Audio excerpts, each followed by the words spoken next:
fractured, unfortunate, but nonetheless proud community has found a braver, more gallant young champion. Even when they kill me, they can never take the game from a young G. Who lies before us, unconquered still. Just finished MAKAVELI. All Eyes on Me was a double album, so that completes my 3 albums. Have mercy, Father, help us all. Since you supplied out on bail, fresh out of jail, California dreaming. A lot of you niggas don't even wake up and see what was going on because y'all just believe what's in front of you. If you look at the whole situation, you will see everything was a chess move on both sides. As far as the money side, we ain't recouped all that. What we gonna do about that? He said it was business. He said, think about it. He said, think about it, bro. He said, think about it. I wasn't the only one thinking it was business. That nigga tried to make a move on me. Use me to bail him out, get his heat up, put him in a situation he would have never been in. And then the nigga tried to leave.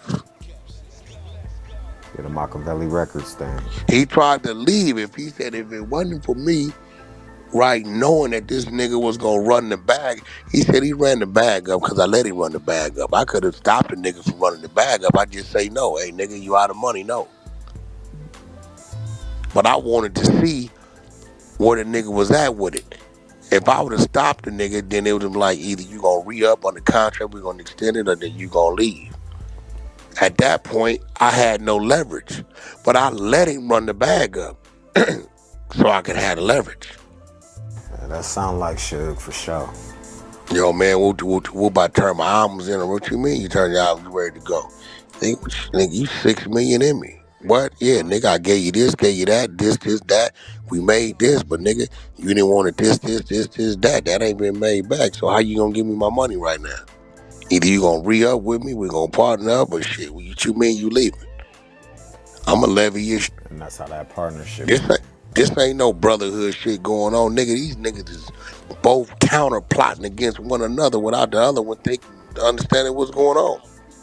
A lot of you niggas don't even wake up and see what was going on because y'all just believe what's in front of you.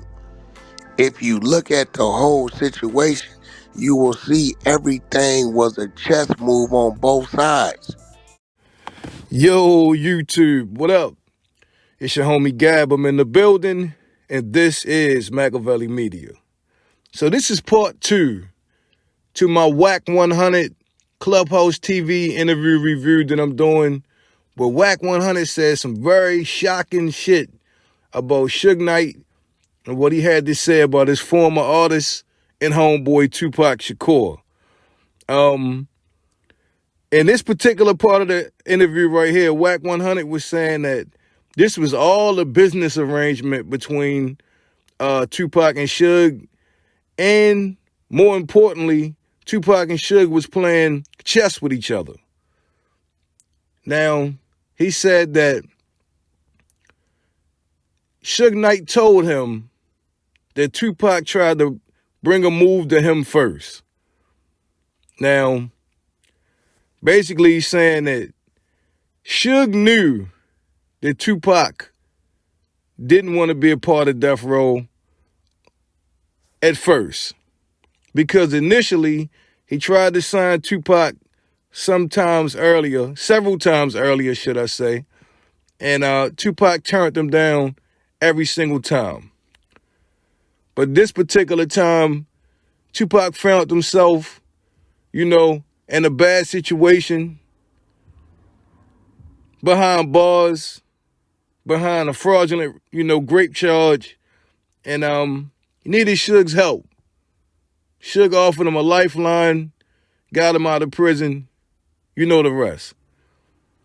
But Wack said Suge told him that he got Tupac out of jail, helped him put his feet up, basically made him a star, and in return, Tupac tried to leave him.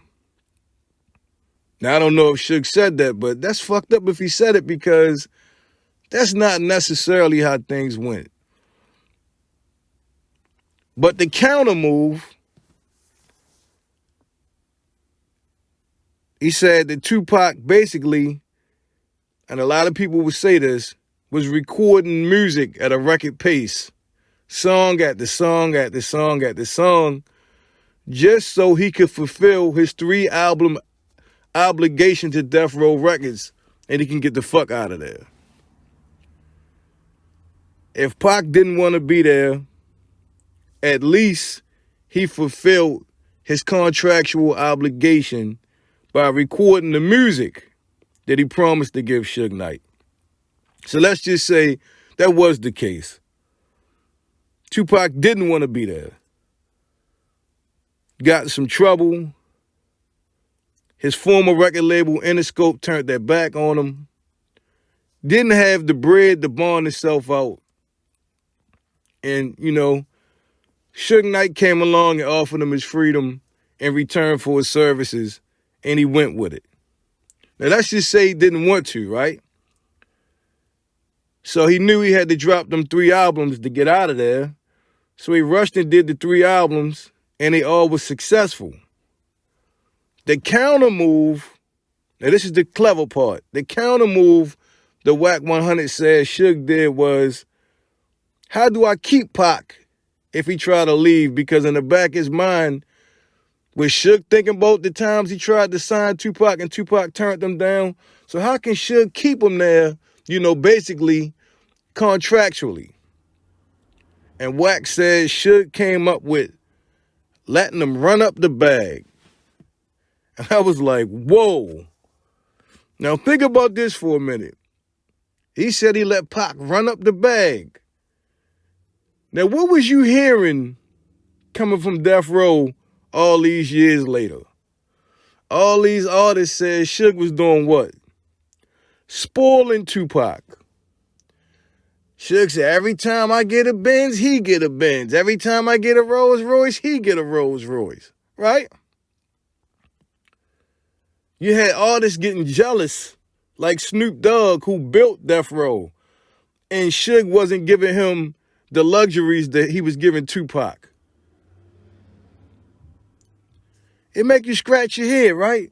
They say every time Pac picked up the phone and say, I need some money, motherfuckers, somebody would come and drop off a bag over and over and over and over again. So this is Wack 100 saying this part. So when Tupac said, yo, hey man, here's your 3 albums, I'm out. Suge say, not so fast. You owe me. I let you have this. I let you have that.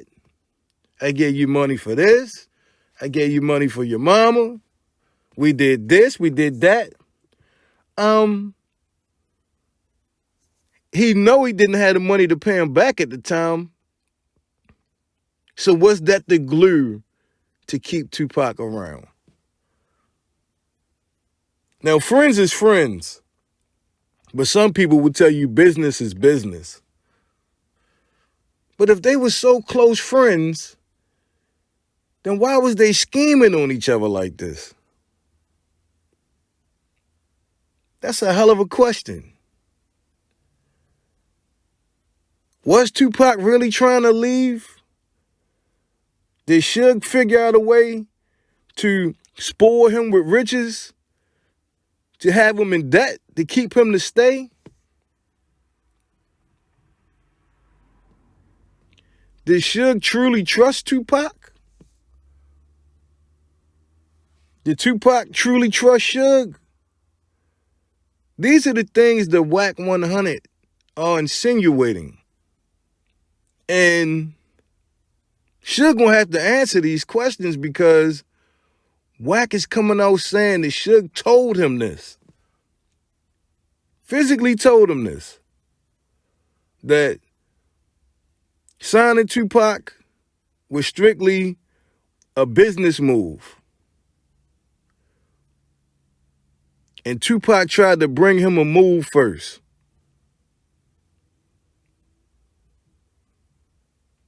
This basically, in my opinion, Wack is insinuating that the friendship wasn't genuine on either end.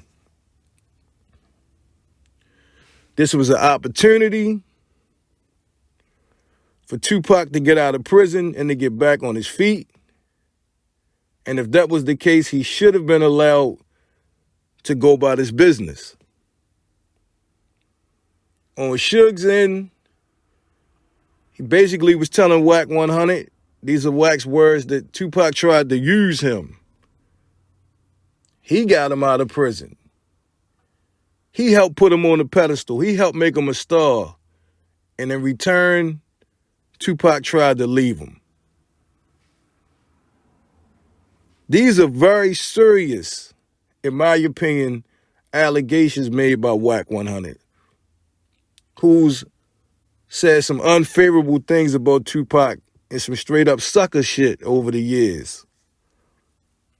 But in my opinion, this is a very deep conversation because all you got to do is look at all the things that materialized and all the things that was said by both parties and come up with your own conclusion.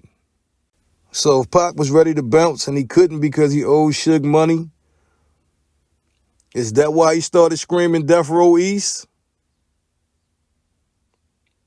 MAKAVELI Records? Do Death Row or what have you?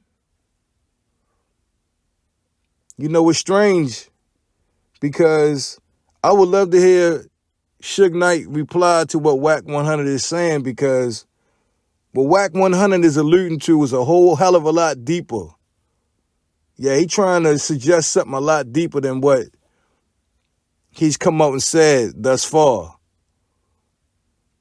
On the flip part, a lot of us think Tupac didn't owe Death Row anything and that Suge didn't give him shit. He earned everything he got by selling a gazillion records, right? But one thing's for sure and two things is for certain. Tupac might have been saying Death Row East and MAKAVELI Records and this, that, and the third. But he did cut a deal with Quincy Jones. Quincy Jones is going to give Tupac his own record label. And that's a fact. I think it was Euthanasia on Quest Records. Yeah, you know what it is. Was Tupac and Suge really playing chess with each other? Tell me what you think. Leave your thoughts in the comment section.